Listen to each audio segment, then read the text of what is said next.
Let me say again and again and again, right? You need to become an absolute Jedi master at the basics before you even start to think about all the shiny stuff around the outside.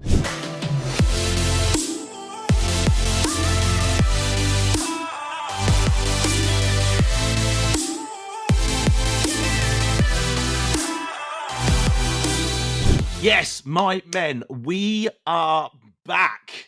Welcome to the show. My name is Andy Naylor. I am founder and CEO of Naylor Body Design and host of the Optimal Alpha podcast. And we are still continuing our sort of initial nutritional series, the basics of some of the nutritional things that I think help a lot of people. We have covered calories. We have covered macros. We have covered water and hydration. Today, we're just going to cover planning, the most unsexy part of all of this that I could imagine. But yet, again, hey, look, it is the basic stuff that if people can't get this down, nothing else matters. Let me say again and again and again, right? You need to become an absolute Jedi master at the basics before you even start to think about all the shiny stuff around the outside.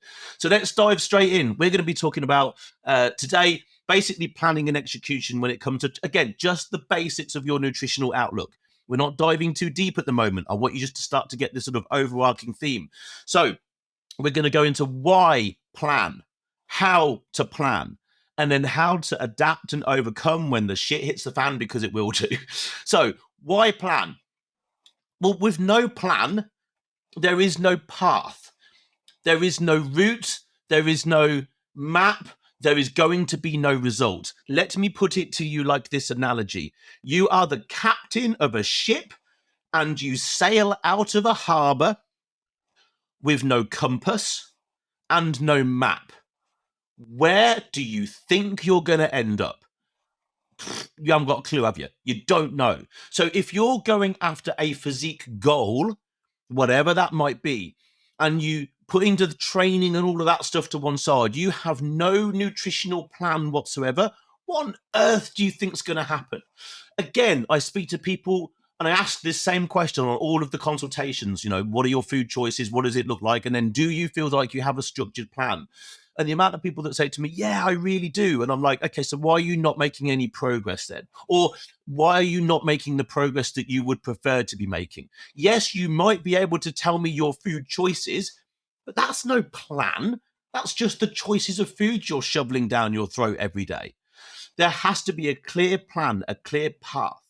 We're not just talking about the food choices.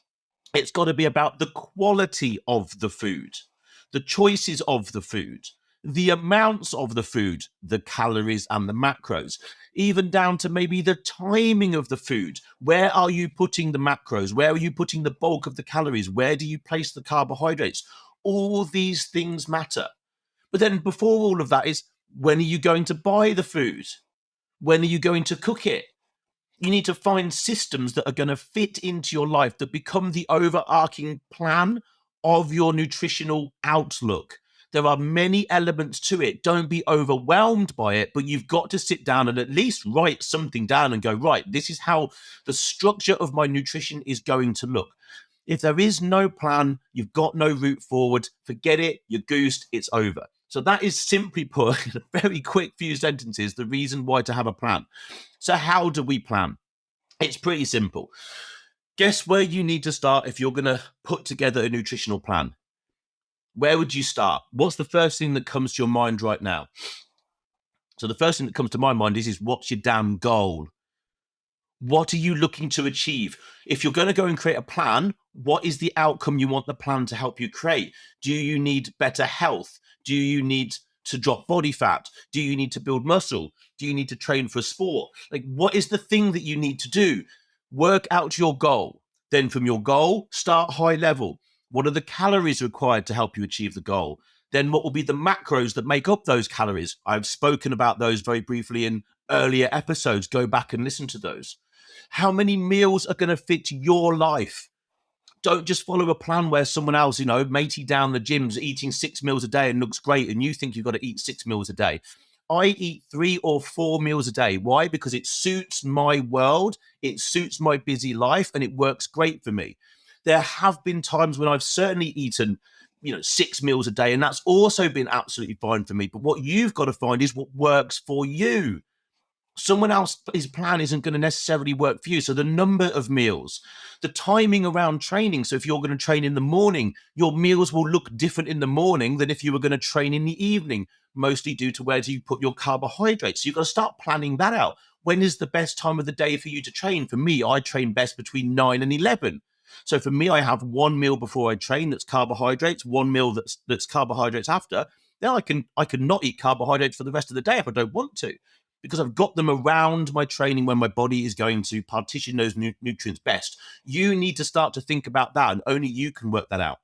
Then you need to think, okay, where's the food coming from? There has to be a system behind this whereby if the food is not in the house, cooked and ready for you to eat, and you're hungry, you're going to do what everybody does, which is to find the first thing that comes to hand and eat it. Let's not kid ourselves. It is not like dieting is not won and lost in the kitchen. A lot of people think that it's won and lost in the kitchen. It's not. It's won and lost when you go shopping. Whatever you buy and bring back into your house, don't kid yourself. There's a high chance you're going to eat it. This rings true for me. I am a biscuit fan. I love cookies. I love biscuits. I love dark chocolate. And if they're in the house, I will eat them. Unless I am in full dieting mode, then I can put them to one side. But if I'm not, I will snack on dark chocolate, like 85% dark chocolate through the day. And I mean teeny tiny amounts. But if I was in a real dieting phase, that would be a problem. So guess what? I just wouldn't bloody buy it. I just wouldn't buy it. I wouldn't bring it into the house. I would win at the shop. I wouldn't bring it back into the house and put the temptation in front of me. So think about what you're buying and where you're buying it. Where is the quality of the food coming from? If you struggle to get it, order it. A lot of the meat that I buy, I actually order from some really high quality online shops that get high quality meat. So I haven't got to go out and source it. My life is extremely busy and I need convenience, but I need quality, and it is out there. Don't kid yourself. If you haven't got time to go into the shops, or you just don't want to go walking around, all your average grocery shops and supermarkets for whatever reason, that's fine. Find a bloody solution. Stop whinging about it. Find your way around it. Then you've got to think to yourself, how often am I going to cook? For me, I am quite lucky. I cook a meal, I eat it pretty much. Why? Because I work at home. Yes, I am fortunate for that. If I didn't and I worked somewhere else, I would be batch cooking meals, maybe 2, maybe 3 days at a time, and storing them somewhere in a certain way where I could take them out and take them to work. And then, therefore, I would have the meals ready. Another part of planning that people don't think about is when it comes to eating food and then tracking it, track your food before you eat it. Don't eat it and then track it and then think to yourself, oh, holy shit, I've gone over my macros. That's like a schoolboy error. Track your food first, work out if you can eat it, and then eat it. Work your planning backwards, reverse engineer it.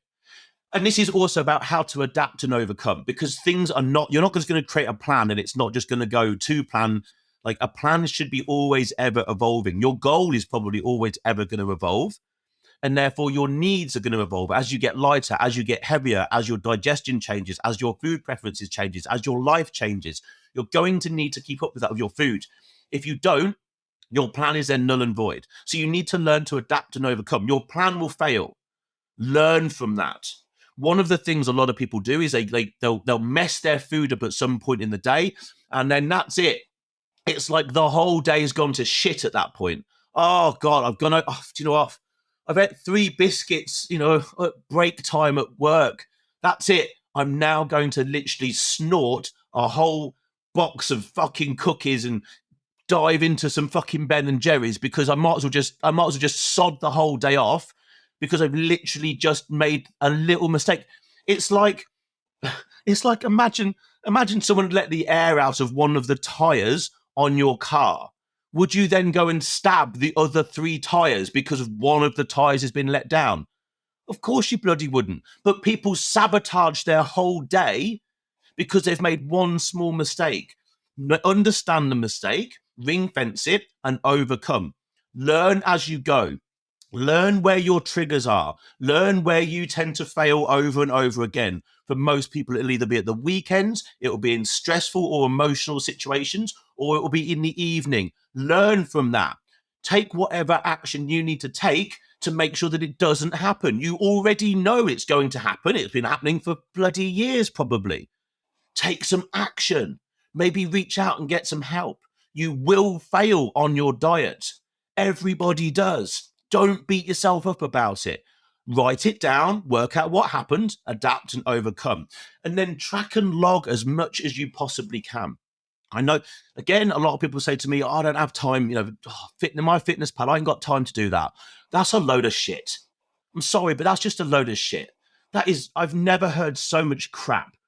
I haven't got time to log my food. It takes less time to log it than it does to bloody cook it and eat it. Stop kidding yourself. That is one of the laziest things I've ever heard. Don't kid yourself. If you can't, there are ways around it, yes. If you get really good at portion control, can you do it without it? Yes. But if you've never been able to successfully log weight, then let me tell you, one of the easiest things you can do to be accountable is log your food. Just do it. Stop coming up with the bullshit excuse of the reason why you can't, and just do it, because your chance of success goes up exponentially the moment you start seeing what your food looks like in terms of numbers, not what it looks like on the plate or smells like, but in numbers, the calories and the macros, because that's all your body sees: calories, macros, and what can it do with it. So make sure that you are logging your food and being accountable to it. And that doesn't mean that you're putting yourself inside a food prison. Quite the opposite. It means you're liberating yourself. You're then saying to yourself, oh, heck, I've got a credit of 2,000 calories to spend today. And I'm going to spend 80% of that on whole, natural, good, wholesome foods. And then maybe I'm going to spend 20% of that on a little bit of Ben and Jerry's, on a couple of cookies, on a little bit of something that makes me happy. There's nothing wrong with that. But how could you have done that if you can't be asked to track your food? So get over that. And it's as simple as that. Raw basics. Yeah. Let's get these raw basics in place and then begin to build on them. So that is going to wrap up today's super quick, super short episode. I hope it's helped. Again, if you want to reach out, you want to tag me on social media, you want to dive into things a little bit further, you want to understand a little bit more about our program, tag me, reach out. If you ever send us the phrase "let's go" into any of our social medias, we will see that and we will come back and say hi and obviously begin a conversation with you. We're more than happy to. So my guys, go out there, be absolutely alpha every single day. And I will be back here with another episode soon, as you were.